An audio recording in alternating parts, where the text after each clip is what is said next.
High guys, ଜୟ ଜଗନ୍ନାଥ। ତ ଆପଣମାନେ ଭାବୁଥିବେ ମୁଁ କିଏ ଆଉ ଏଠି କଣ କରୁଛି?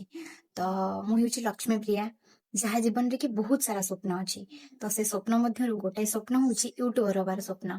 ତ 2-3 ବର୍ଷ ତଳେ ମୋ ମନରେ ଗୋଟେ ଭୁଲ ଧାରଣା ଥିଲା କି ୟୁଟ୍ୟୁବର ସେଇମାନେ ହେଇପାରିବେ ଯୋଉମାନଙ୍କ ପାଖରେ ଭଲ ଫୋନ ଅଛି, ୟା ତ ଆଇଫୋନ ଅଛି, ଭଲ ବ୍ୟାକଗ୍ରାଉଣ୍ଡ ଥିବ ଏଣ୍ଡ ଭଲ କଣ୍ଟେଣ୍ଟ ଥିବ, କେବଳ ସେଇମାନେ ହିଁ ୟୁଟ୍ୟୁବର ହେଇପାରିବେ।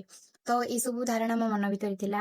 ସବୁଠୁ ମୋଷ୍ଟ ଇମ୍ପୋର୍ଟାଣ୍ଟ କଥା ହେଉଛି କି ମୁଁ ଭାବୁଥିଲି ମୋ ସାଙ୍ଗମାନେ ମୋ ଉପରେ ମଜାକ ଉଡେଇବେ, ବନ୍ଧୁବାନ୍ଧବ କେତେ କଥା କହିବେ, ତ ସେସବୁ ମୁଁ ଫେସ୍ କେମିତି କରିବି? ଠିକ ଅଛି। ତ ଯେତେବେଳେ ରିଏଲାଇଜ କଲି କି ଯେତେବେଳେ ଆମର କିଛିଟା ଖରାପ ସମୟ ଚାଲିଥାଏ, ସେତେବେଳେ ଭଗବାନଙ୍କୁ ଆଉ ନିଜକୁ ଛାଡିଦେଲେ ପାଖରେ କେହି ବି ନଥାନ୍ତି।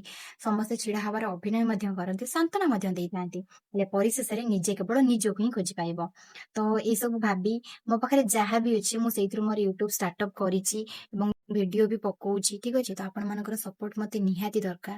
ତ ମୋ ଭଳି ଯୋଉମାନେ ଏସବୁ ଭାବି ରହିଯାଇଛନ୍ତି କି ସାଙ୍ଗମାନେ କଣ କହିବେ, ବନ୍ଧୁବାନ୍ଧବ କଣ କହିବେ, ଯଦି ଆପଣ ୟୁଟ୍ୟୁବରେ ସକ୍ସେସ୍ ହେଇଯାଉଛନ୍ତି ନା, ତ ଆପଣଙ୍କର ସେଇ ସାଙ୍ଗମାନେ ସେଇ ବନ୍ଧୁବାନ୍ଧବ ମାନେ କହିବେ ହଁ ସକ୍ସେସ୍ ତ ହବାର ଥିଲା, କାହିଁକି ନା ସେ ମେହନତ କରୁଥିଲା। ଠିକ ଅଛି। ତ ସେମାନେ କଣ କହିବେ ସେସବୁ ଭୁଲି ଯାଆନ୍ତୁ।